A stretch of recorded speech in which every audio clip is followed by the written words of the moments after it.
And I'm glad that you're all here. I appreciate you taking some time out of your evening to educate yourselves about the application process.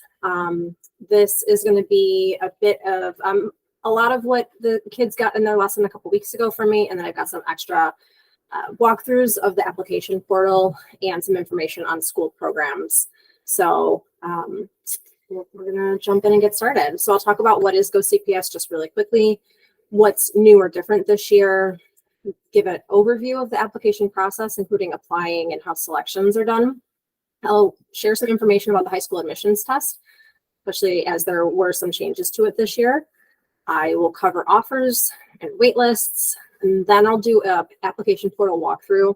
Normally CPS has a test, like a dummy site for counselors to use so we can do a live simulation. They haven't shared that yet, so it's screenshots, but I think it is still helpful. And then I will do options. I'll cover options for high school, so program details. And no offense if you're like, by that point, you've heard enough, or you feel like you don't need to know more about the different program types, you can head on out. We've done tons of virtual meetings in the last couple of years, so I don't have a slide about norms, but you're welcome to raise your Google hand or put something in the chat if you have any questions. Yeah, and we're gonna jump right in. So really quickly, I'm sure most of you know, GoCPS is a website, but it's also the application where you can apply to programs. Everything's done in one place. If you have older kids, you might remember that back in the day, it was a paper application process where you had to send an application to every school, wait for everything to come back in the mail, and this is streamlined. There's also just one deadline for everything. So I did link in there. Everything in here is linked. When I share it out, you'll be able to just click wherever it says I'm linked. But just to kind of clarify, this is the application portal for not only high school, but for elementary options and pre-K programs. So I think that's just important to point out for when you're searching for programs, perhaps on like the search function, you might want to filter to see just the high school options. Otherwise, it's really overwhelming having to sort through all of the elementary things in there as well. And then the GoCPS process is divided into 3 phases. First is explore, which I consider, always it's an ongoing process. And then apply is the phase that we're in right now. And early spring is when selection happens. So, and one thing to note is that they do refer to the application cycle by the year for which you are applying. So that's why it says the application cycle for 2024 to 2025, because you're applying for a seat in that school year. So just wanted to point that out. The application window did open on September 13th, and it will close on November 9th. So things that are new or different this year. They have changed it so that there's only one scoring rubric.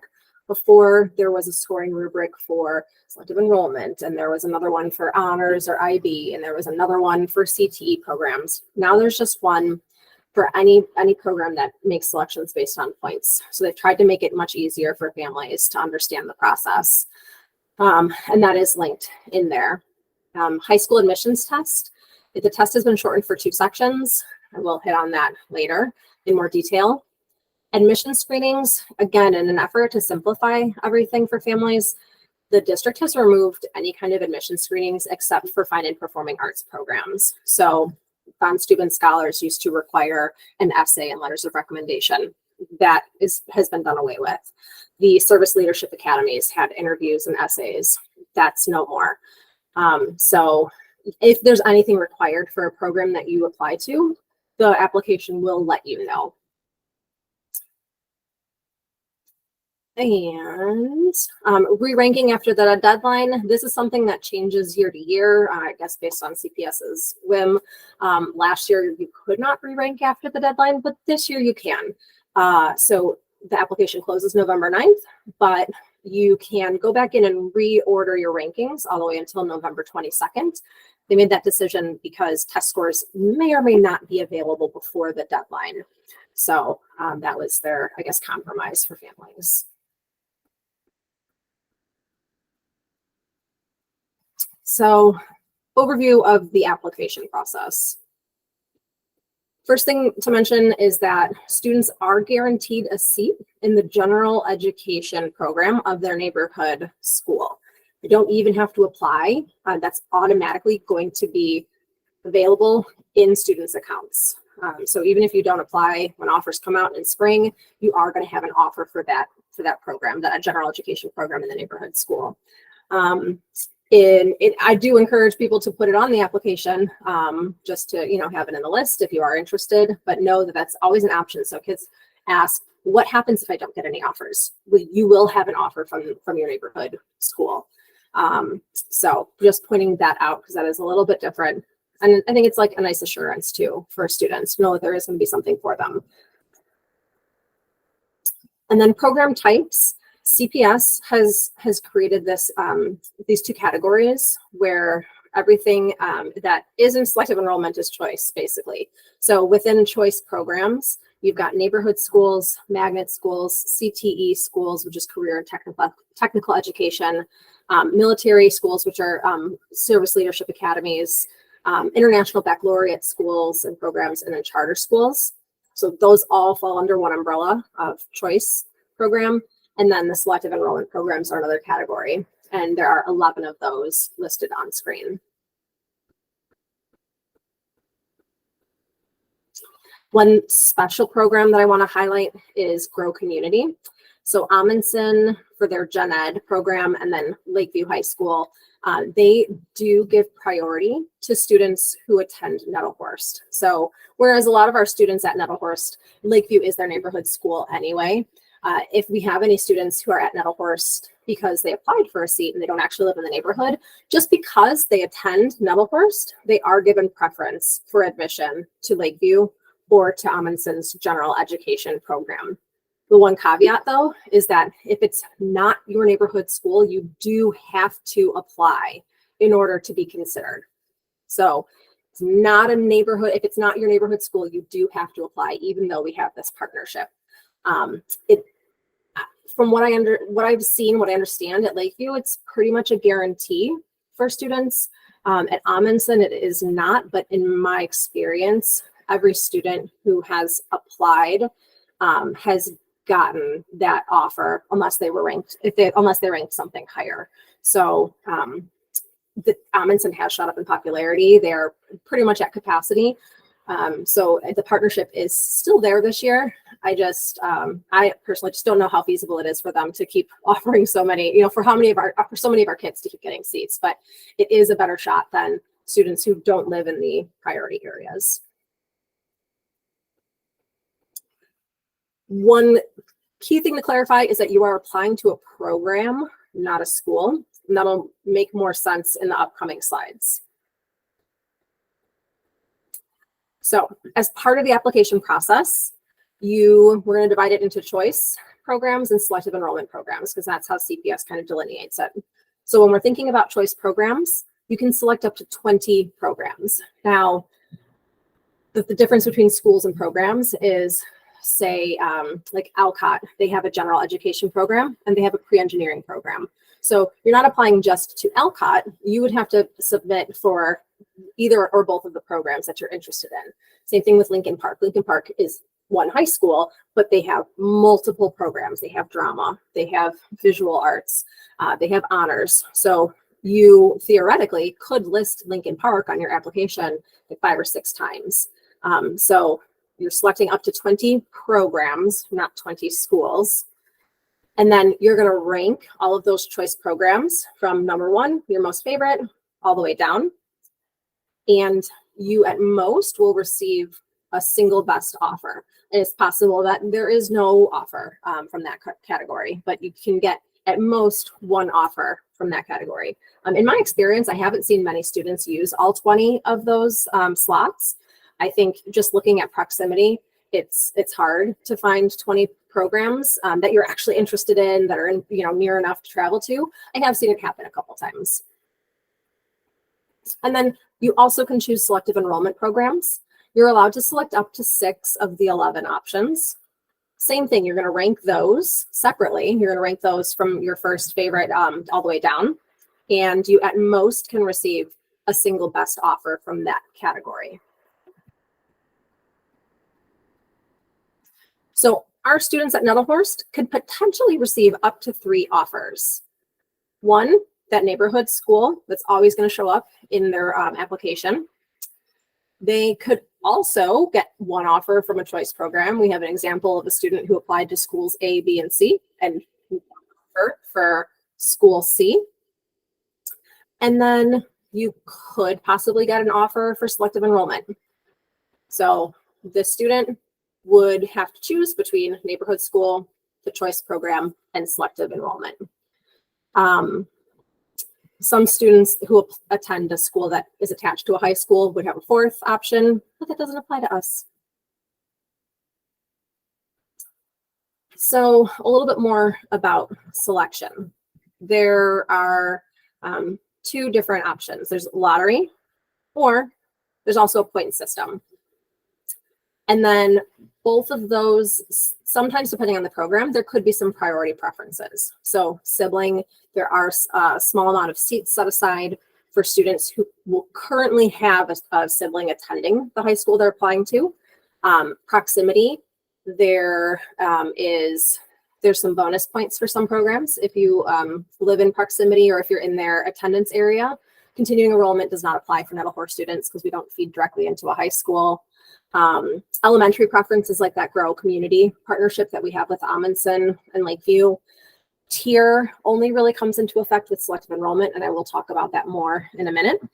Overlay is something similar to an attendance area, except it's for schools that aren't a neighborhood school. They might set boundaries that they like to pull students from first. That's really common with, I'd say, Jones pre-law and Jones pre-engineering. They have an overlay boundary, and so they first fill seats with students that live in that area. So they're not a neighborhood school, so they don't have an attendance area to pull from, but they do set a neighborhood boundary.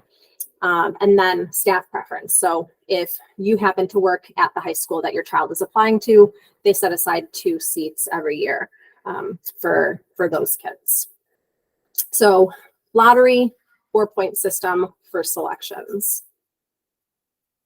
So when it comes to choice programs, if they are choosing on a point system, well, I gotta tell you, they change everything every year, and it is really hard to comb through everything and make sure that I've updated everything properly. So on this slide, we can ignore the essays and recommendations. I'll go back and I'll delete that out afterwards.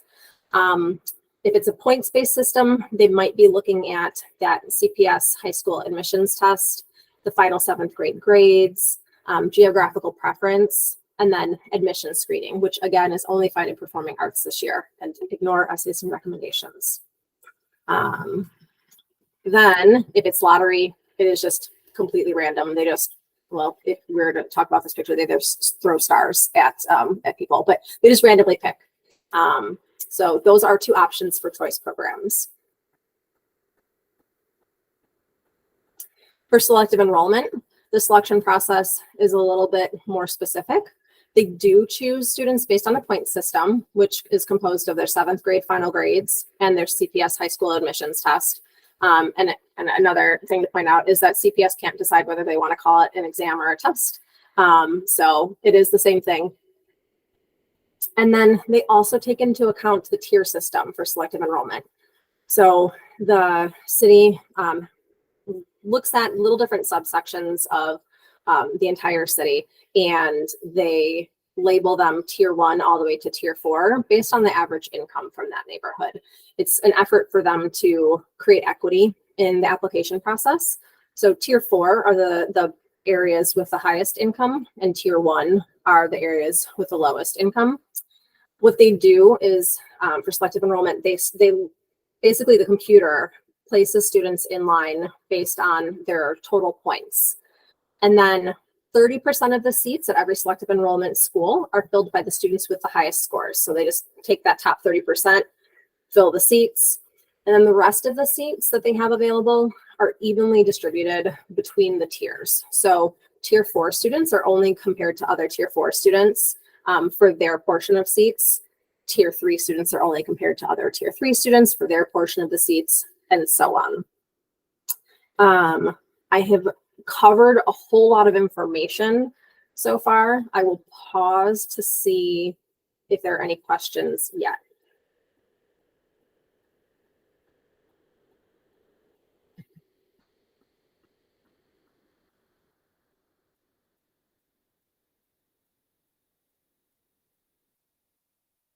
Okay, moving on. If something comes to you, feel free.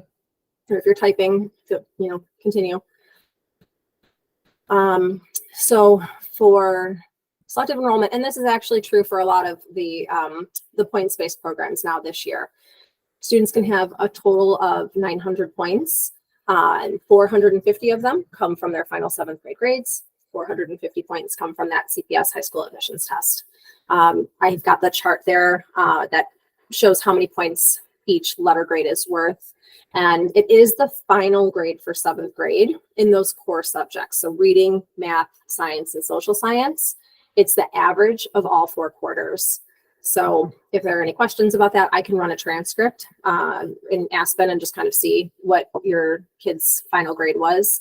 And those are the grades that'll be used. Actually, and it'll also be available in your application when you log in, when you've created your account. It'll show the grades that are being used. I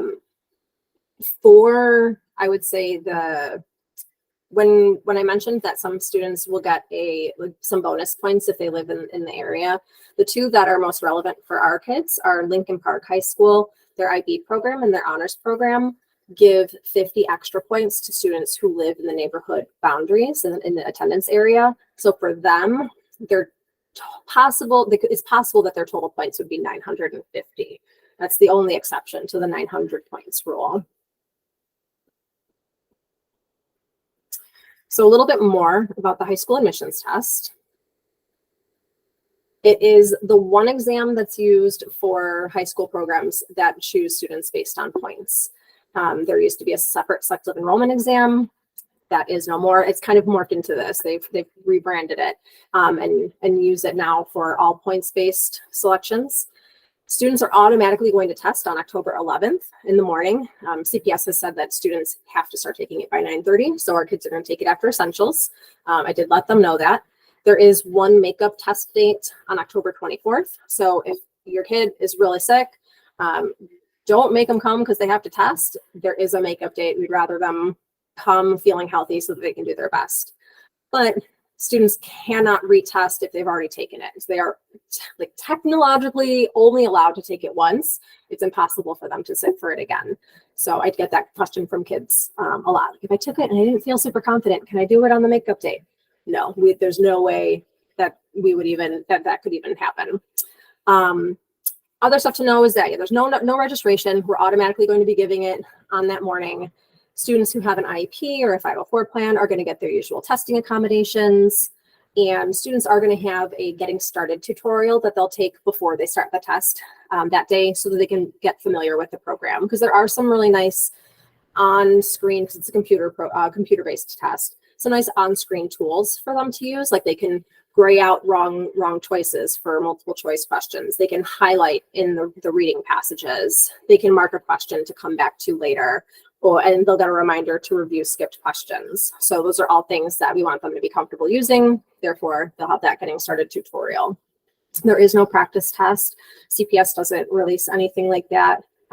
So that's not what that tutorial is. The test did change this year. And so there are only 2 sections. There's reading and math. Each of them are 30 minutes. The reading, it says most questions focus on inferring and generalizing information in passages. So pretty much comprehension. And then includes both informational and literary texts. So novels, or when I think informational, I think maybe like science information, like with a chart, can you make sense of what you're looking at? It does say most questions focus on, so the kids were guessing that, perhaps there will be some vocabulary, but overwhelming, if it says most questions, then I trust that. And there are 23 test items. And then math, it's math, right? It says 36 to 39 items. That was explained as there are two different test forms. And so one of them has 36, one has 39. It's unclear to me if that refers to one for the regular test day or one for the makeup test day, or if just generally speaking, there are going to be different forms of the test that are, given to students on the test day. But that's, just wanted to explain that 36 to 39 item. And then each section of that test, since the whole test together is worth 450 points, half of those points are for reading and half of them are math.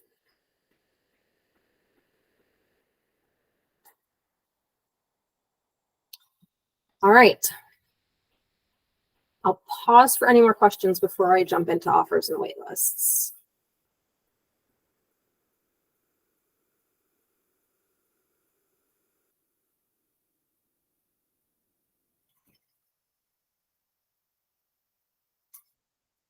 All right. So issuing offers. Students are placed in line for each program based on whatever rules they have. If it's point-based selection, if it's, sibling, they have sibling seats available. And then students are going to try to be matched with their highest ranked choice program and their highest ranked selective enrollment program. It all happens simultaneously. So whatever happens on the choice side doesn't affect what happens on the selective enrollment side and vice versa. So for example, we have a student named Barack here, and Barack has applied to school A, school B, and school C. The legend next to school A says that they choose based on points from test scores, final grades, and bonus points for living in the area. School B says that it's completely random lottery, and the same with school C.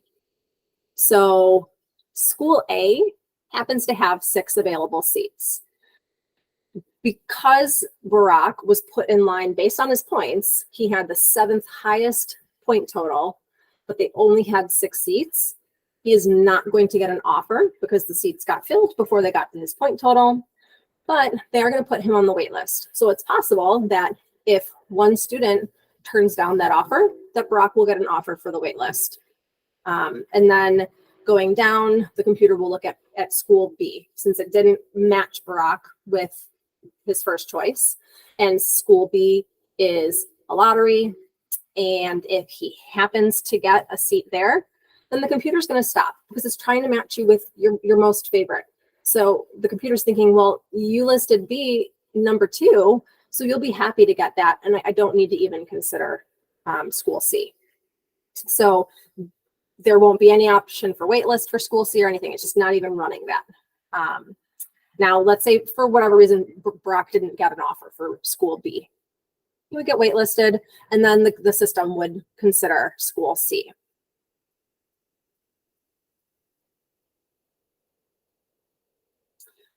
When offers come out, which is going to be in early spring, you have 3 weeks to accept or decline those offers. You can change within that 3-week window, but not afterwards.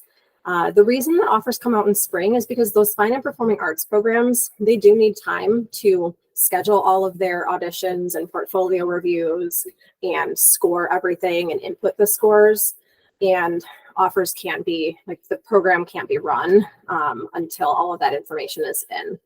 CPS hasn't hinted at the release date. I'm hoping that because the application is closing earlier, the offers will come out earlier, but there's nothing to point to that.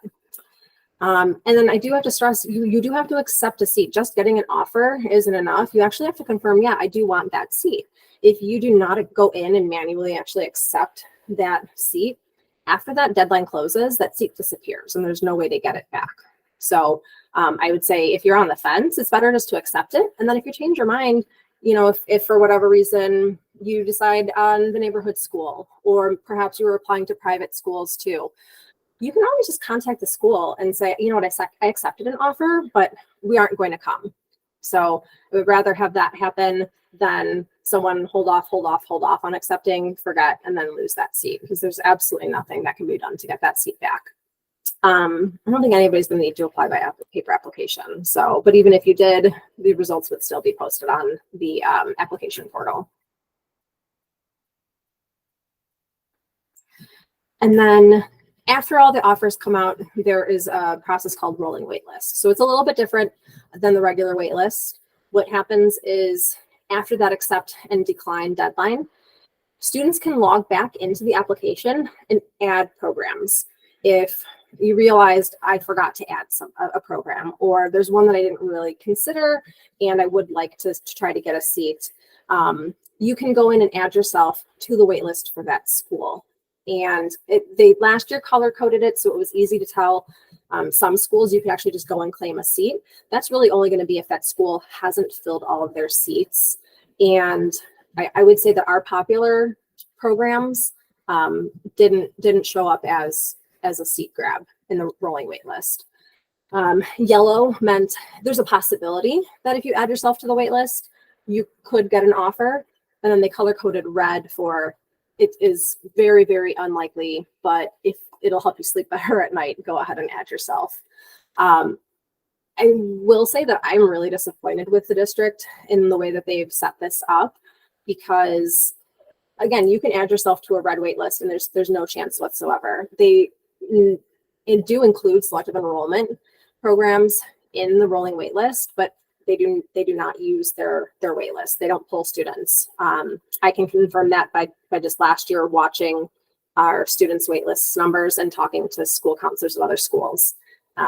No one got an offer. No one's wait list number changed for selective enrollment schools. So I think it's a little bit of false hope. And so I just really want to be clear about that. They will appear on the rolling wait list. You can add yourself, but it is not likely that it's going to happen. Principal discretion for selective enrollment programs is a completely separate process from rolling waitlist, and I will share more information about that with families who have applied but not received offers. Just because it applies to such a small group, it's not really worth talking about in detail here. If you do have questions about it, you can feel free to reach out to me in the meantime. Okay. I'm going to jump into walking through the application portal, but I will pause just for good measure for questions one more time.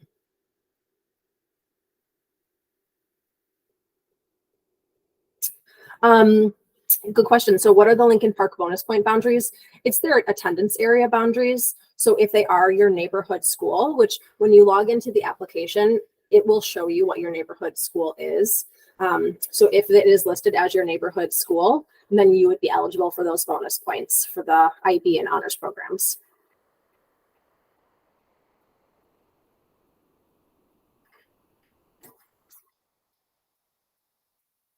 Absolutely. Okay.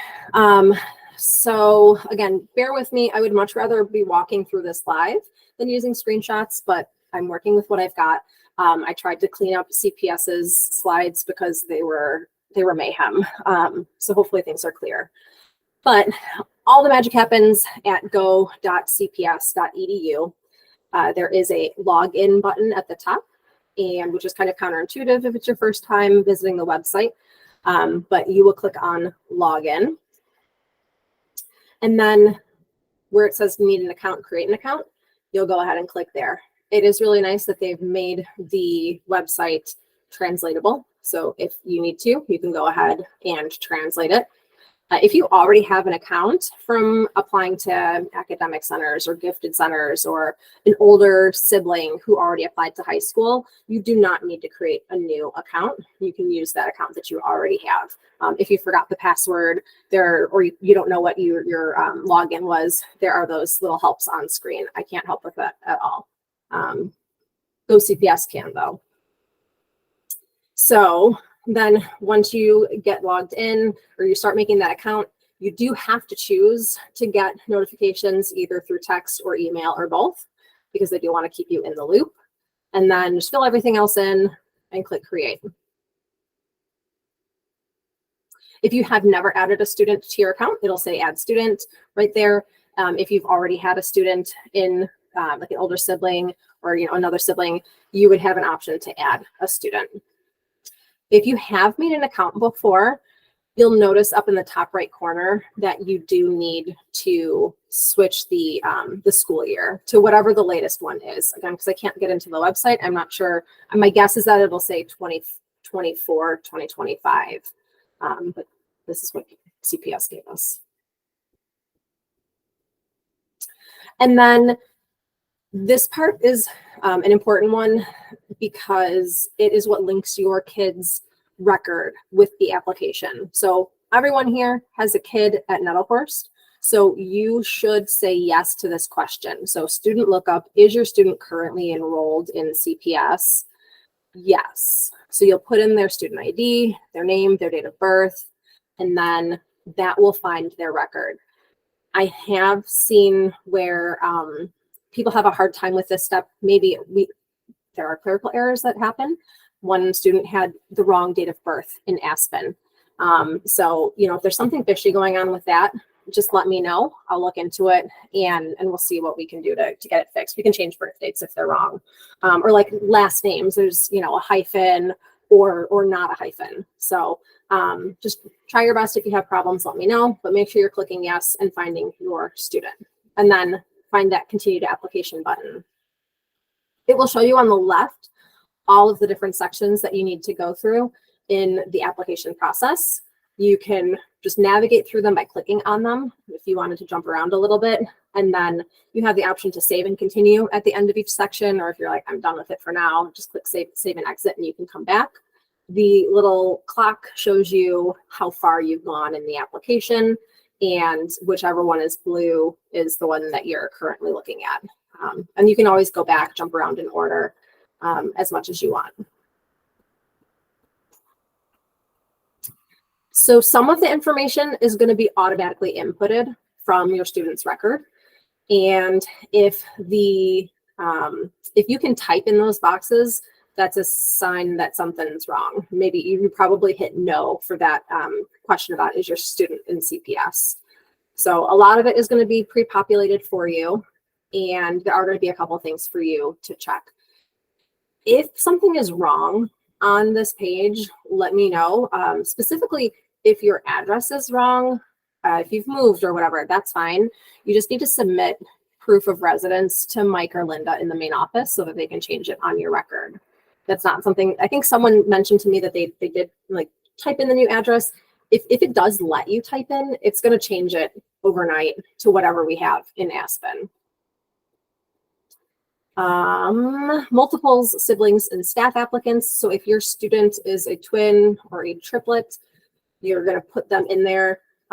What it does is they get linked in, if they're in a wait list or if they're in a queue, it links them together somehow. I don't entirely understand that off the top of my head. I've got notes somewhere, but go ahead and list that.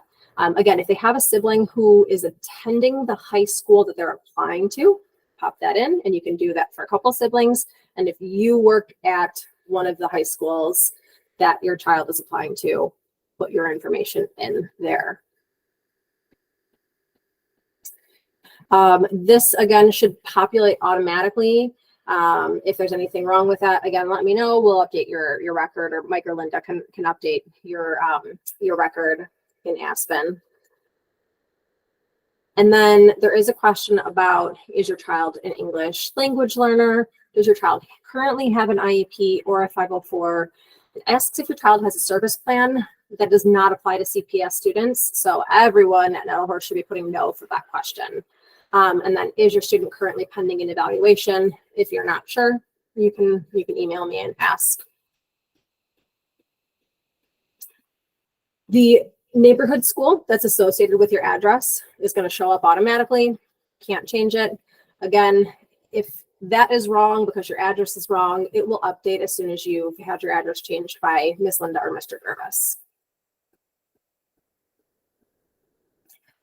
And then you will get to the program selection part. And this is where you enter all of the programs that you want to apply to.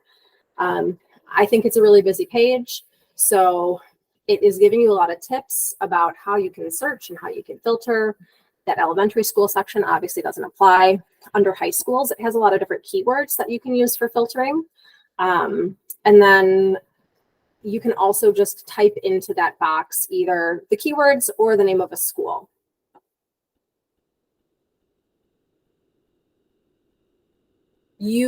The results are always, by default, they are going to show by distance from your address, with the closest being at the top of the list and working their way down. I think, for researching, that can be a really good start. But otherwise, it's probably easier to sort alphabetically. If you want to make sure that you did select all the programs that you thought you selected before you hit next, you can change it to sort by selected, and it'll show the programs that you've already picked to be in your application. And you also have the option to look at everything on the map. There we go. Yeah. And then this is what it'll look like once you filter it. So let's say I searched for the school name Lincoln Park High School. It's going to pop up with the name of the school, and then it'll tell you to view programs and details. When you click on that, it'll open up what that second picture looks like with all the check boxes. It'll show you all of the different programs available. You can see Lincoln Park, they've got drama. They have an IB diploma program. They've got the honors, double honors, instrumental music, vocal music, visual arts. You check all of the boxes for the programs that you're interested in. And then it will give you a little pop-up at the top to tell you how many programs you have selected in total, so you can kind of keep track of where you are. And then you're going to do that. You're going to keep doing that. So after you're done with Lincoln Park, I would go back to that search box. I would delete Lincoln Park out of there. I would put in Amundsen. I would click the box for whichever Amundsen programs I'm interested in. I would go back up to the box, delete it, and then you type in Alcott. Once you have all of the programs all selected, then you're going to continue on in the application. It, to me, isn't the most intuitive, but everyone gets there. Once you've picked everything, the next step is to rank, and you can see right here that they do separate by choice and selective enrollment high school. So you're just going to click on the box. It gives you a drop down with all of the programs that you've checked off. You click the name of the one that you want to rank first and keep going all the way down. If you make a mistake, you just hit the drop down and click like select choice 1 to remove that school name. You'll do the same thing for select enrollment, and yeah, and you're done. And if you get to that part and you're like, oops, I realized I didn't click a program, it's fine, go back. Once you've applied, if you've applied to a fine and performing arts program, it's going to remind you to RSVP. So you will just click book session. It'll give you the different dates and times. And the one benefit to applying early, there's no early bird gets the worm with the Go CPS applications. Applying right away doesn't give you better odds of getting an offer. But the one nice thing is you do get better pick of these RSVP, these times for the sessions. And not every school actually has stuff in person. Lincoln Park last year was still doing their visual arts portfolio reviews electronically, so you didn't have to go in. It was just submitting stuff. But definitely just make sure to look through this part if you're given the option, so that way you're not missing out on anything. And then once you've RSVP'd if you needed to, or else if you didn't need to RSVP for anything, once you've ranked, it's going to have you review all of your information. It's got your list with your rankings for your choice and your selective enrollment options. It's going to ask signature. There are lots of pop-ups that make sure that you understand that you're submitting and all of that. Make sure you click all of them. Apparently that was a problem last year, not for our school, but I heard, around the district that some people weren't clicking all of the many confirmation boxes. Submit all of that. And if you need to go back, you can go back, And then once you've applied, you'll have a dashboard that looks like this. Again, this was the picture given by CPS. It includes the high school admissions exam, which, again, our kids don't need to register for. If it was a student at a private school, they might see that, but we will not.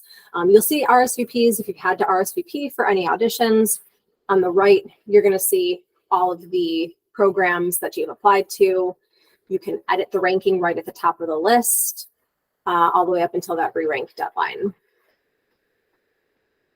And then if, I don't have a picture of this, if you've applied, applying feels very final, but you can go back and edit your application. You would just go right back to that first page, the way you started the application.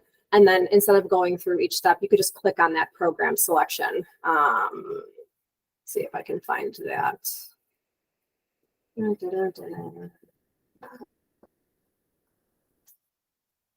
Yeah, so you would just log back in again, and then you could click right on number 8, program selection, if you wanted to add anything to your list, delete something from your list, all the way up until that deadline, you can do that.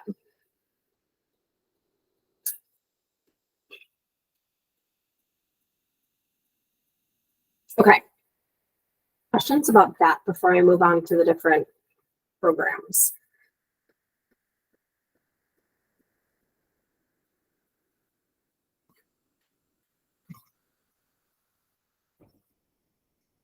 Okay.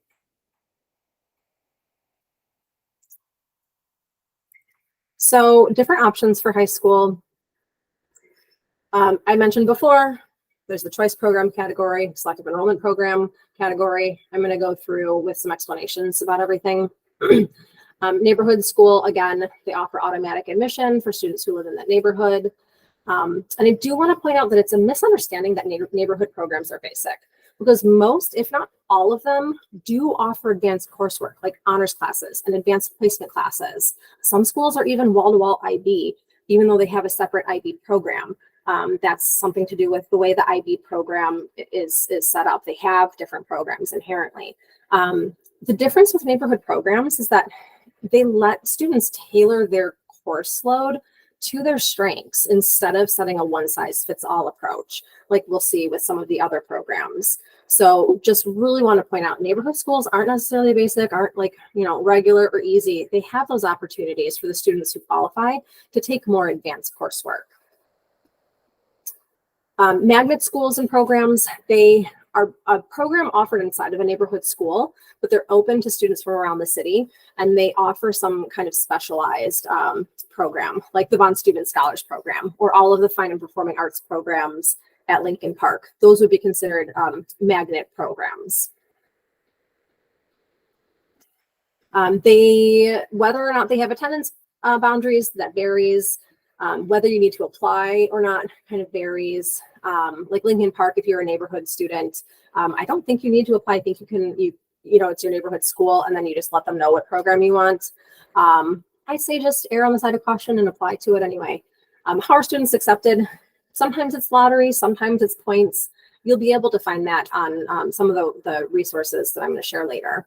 And then are there admission screenings? Only for the art programs. I've got some examples here of magnet programs. Career and technical education academies or programs. I don't think we have any academies really close to Nettlehurst, but those programs, they offer students experience and hands-on training within a chosen industry. So the closest I can think of is pre-engineering at Alcott. And they sometimes can earn college credit. They might be able to earn certificates for that industry, like computer programming, things like that. And they often have really nice programs with job shadowing, internships, visits to companies. So there are lots of great options in all different career areas. They're spread across the city. So there aren't a ton that are super close to Nettlehurst, but worth looking into if your student's really passionate about something. Attendance boundaries, that varies by school. You do need to apply, and how students are accepted also varies, but there are no admission screenings, and Alcott Pre-Engineering is the one that's closest to us. Service Leadership Academy, they're a unique high school. They are intended as a college prep experience, and students do get like special interest activities and things like that. They wear uniforms, they operate in a structured environment, but they are not intended to prepare students for the military. It's not a requirement that they go on to the military. And each campus does focus on a different branch of the military. They do not have attendance boundaries at all. You do need to apply. Students are accepted based on points. no admission screenings, and Rickover Naval Academy is the closest to us. International Baccalaureate Diploma Program. Whenever you see IB listed as a program type, it's generally referring to the IB diploma program. IB does offer what's called a career program. And so the program that is IB is always going to, I think it's always going to be a IB diploma program. Generally, IB is a program that's used globally, and it's really focused on students being global learners, being invested in their learning, looking at how things interconnect and how they can impact their community. They're really big on service learning. They have a unique teaching philosophy. But I will say, and this is from their literature, the IB diploma program is a rigorous course of study. So it is really challenging, and it is meant for really motivated students who are determined, are willing to be organized, and are really committed to learning in and beyond the classroom. I don't know a ton about IB and all of the things that make their teaching style or their learning philosophy different, but I did link to a handout that explains some more about that. And they do have a website with information as well. Attendance boundaries, no, but they are one of those programs that offer bonus points if you live in the neighborhood of a school that has an IB program, an IB diploma program. You do need to apply. They're always going to choose students based on points from academic achievement and no admission screenings. The 3 closest IB diploma programs to us are Amundsen, Lincoln Park, and Sun. Charter schools are independently operated. They get a little bit of, they get to choose how they implement learning in their schools. Most of them do not have attendance boundaries. You do need to apply for them. They're almost always lottery based, and some do offer a sibling preference. And we've had students attend Noble charter schools, I think more than others, but it's not that frequent. And then selective enrollment high schools. So they provide academically advanced high school students with challenging and enriched college prep experience. Basically, at a selective enrollment school, this is where I said it's kind of a one size fits all. All students take all honors. That there is no like regular level class there. I take that back. I think there's like one course that just isn't offered in honors. But then they're also going to take AP beyond that. So there really isn't customization if you need something less than an honors level. There are no attendance boundaries that apply to selective enrollment schools. You do need to apply. Selection is based on points from academic achievement and no other admission screening. The 4 programs that our students tend to apply to are Jones, Whitney Young, Lane Tech, and Northside College Prep. Ooh, okay, any questions about programs?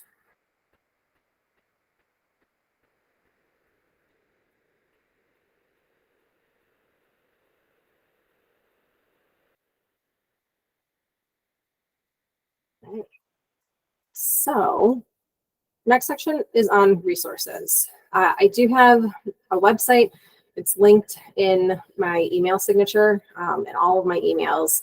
I've tried to streamline the Go CPS website has a lot of information, but it can be really hard to find, and there can be too much of it, things that you don't need. So I've tried to just give what is the most relevant, what I hear being asked for the most on my site. I have the scoring rubric. I have the old cutoff scores. I did leave up there. CPS has cautioned that they might not be the most accurate for this year just because there have been some changes in the scoring rubrics for some programs. I left them just as kind of just a general resource, just to kind of see how competitive some programs were last year. There is also a point calculator that I include in that on my high school planning page. I'll actually show you what that looks like right now. So that you can, if you know your students' grades from 7th grade, you can see how many points they have going into selection process. Okay. So it should prompt you to make a copy, but if it doesn't, just go ahead and make a copy of the document. And then click on the second tab, which is it has the calculator. And you can, I put a little like note here. You can use the STAR 360 scores as an estimate, right? So because there's a box here for your high school admission test scores. We don't know when those are going to be released, but it's a standardized test, just like any other standardized test. So if your student is generally trying their best when they take the STAR 360, their percentiles should be comparable to the percentiles they'll get on the high school admissions test. So you can type that all in here. We're just gonna type some numbers in here. And put the letter grade, A, B, and A, and it does the math for you. So you can see that this student, if they got an 85th percentile in both math and reading, they had 3 A's and 1 B, they would have 799 out of a total possible 900 points. So then you could look at the cutoff scores from last year and just kind of size up, like, how likely is it that my kid will get a seat? Now, cutoff scores aren't a set in stone thing, right? Like I said earlier, every program lines students up based on their points, and then they just fill seats. What they do then is that they publish what the lowest scores were that they accepted that year. They're generally the same. I haven't seen them change drastically year to year. So you can kind of eyeball it and get an idea. I will come back over to the deck. I know that there was a question.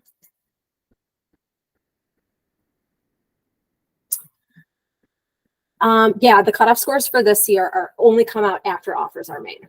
Yep, it's like you were reading my mind. The CPS school profile pages are really, really helpful. They will let you see at a glance all the programs that a school has.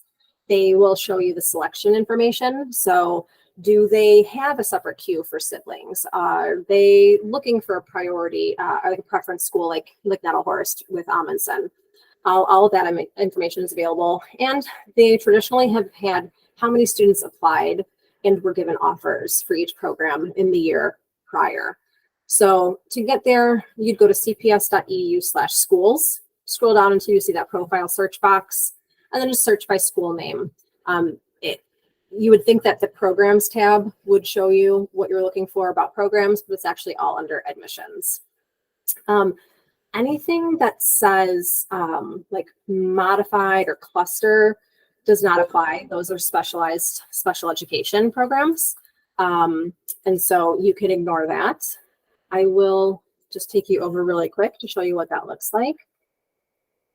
Schools.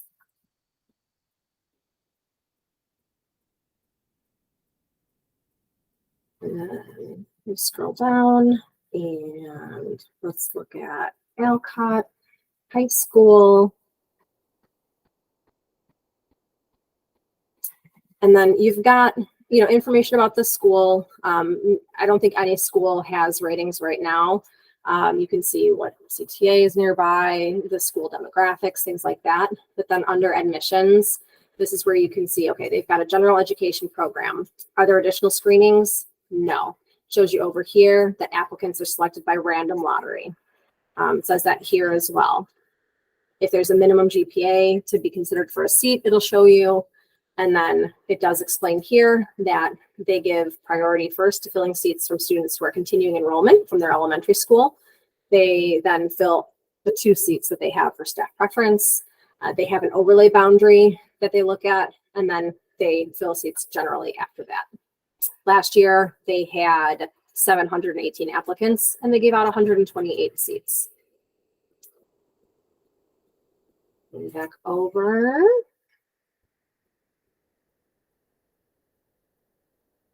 The High School Bound website is a good resource for just researching, especially based on interest. They try to keep it updated with all of the different sports that schools have, the after-school programs.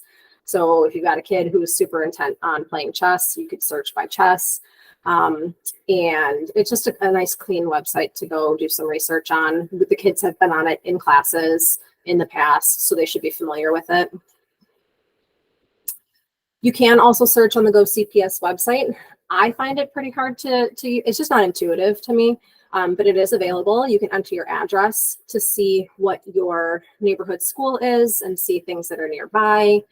Again, because Go CPS is also for elementary applications, I suggest that you go into the filter and then change it to high school so you're not overwhelmed with unnecessary listings.